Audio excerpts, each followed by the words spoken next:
ल so guys अहिले चाहिँ म काली पहाडीमा जाँदैछु हेर्नु जडीबुटी निम्ति।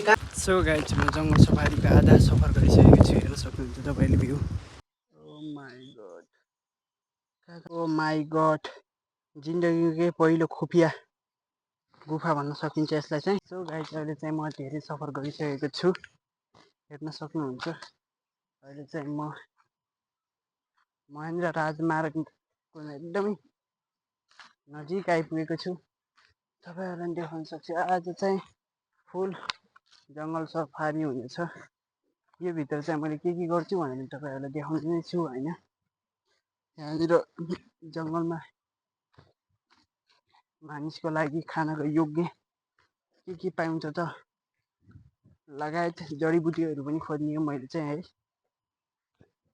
यसको नाम के हो है, तिमीले कमेन्ट गर्नु होला यसको नाम के हो। हल्का जुम गरेर देखाइदिन्छु मैले तपाईँहरूलाई। यसको नाम के हो तिमीले कमेन्ट गर्नु होला। मभन्दा छिटो फेरि यही हुन्छ कि हेर्नु न, यो हरामी हुन्छ मभन्दा छिटो। Hello bro, hello hello hello bro back. So guys Mahendra राजमार्ग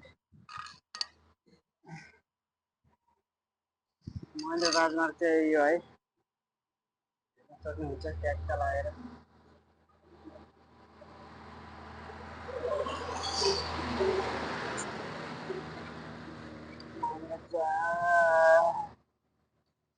सडक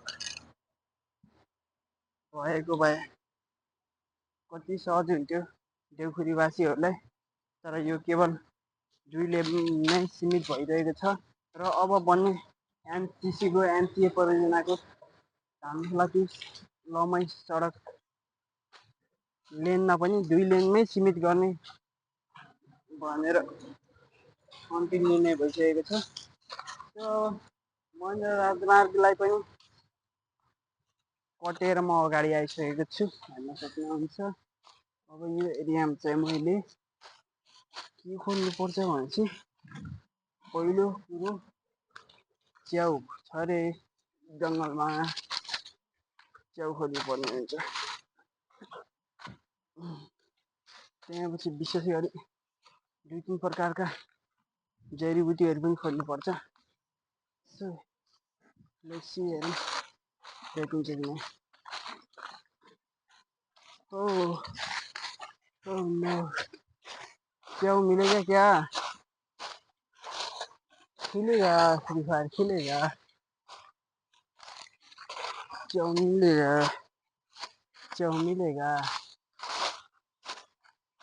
बोजल राजाले चाहिँ खतरा खोज्दो रहेछ। च्याउ चाहिँ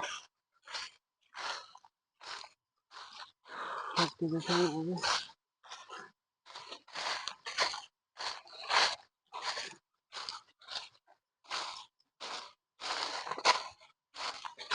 लेट्स सी हेरौँ देखिन्छ कि नहीं।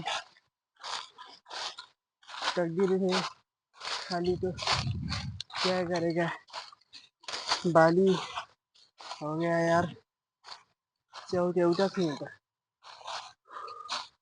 सिन हेर्न सिन। Oh my God, oh my God,